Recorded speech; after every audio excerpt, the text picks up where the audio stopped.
you grew up in Romania and you grew up with your mother who owned a tailor shop. So I'm assuming that this obviously played quite an influence in your life. So tell us a little bit about that. Well, it played an influence in the sense that I was a designer from a very early age without knowing it. Yeah. Because growing up in communist Romania, we didn't really have, the glamour of fashion shows. Because we weren't influenced by the outside world, we kind of created our own fashion. So did she teach you everything in terms of sewing and like all the basics of getting you started? Yeah, I remember the first time that she taught me how to knit. I was 5, and she was so patient and so surprised that I'm actually so skilled at doing it. It was kind of like in my blood, I guess, because of her passion. She's a strong woman. She's very solid. Like when I have a down day, she kind of just picks me up and she's like, come on, study on the world. Let's do it. It's easy. That's interesting because I see that in you. I see a real positivity and an optimism in your attitude. Do you think that's played a big role in where you are today with your success? Absolutely. It's an intense process, so you need somebody beside you that's so encouraging and so positive. And do you think growing up in Romania also made you work harder? Like when you came to Canada, do you think it gave you even more of a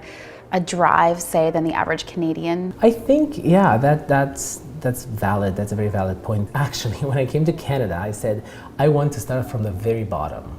And so I took on a job that one of my friends had. She was a janitor. For 3 months, I did that job. For free? Yeah, for free for 5 days a week. What I get from you, Lucian, is that you're obviously a very creative person, but you seem to be quite a business-minded person. Would you agree with that?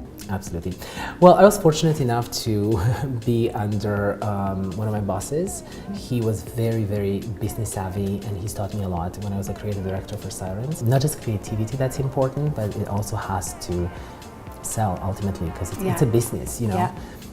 I mean, I'd love to do creative, crazy stuff, and I have done, like the dress that I'm going to showcase made out of glass from Bailey's bottles. Let's talk about the Fall/Winter 2013 collection from Matisse. Tell me about what we can look forward to in this line. A monochromatic palette. It's called Monochromatic Fantasy, and it's all about one color in different shades. We have a lot of texture, a lot of raw materials like a boiled wool and felt. Lots of leathers, lots of fur. Tell me, what do you like about the fashion industry in Canada? I love that we get quite a bit of support from within the industry, from modeling agencies, from the media. Here it's a bit more, I would say, more embracing of new talent.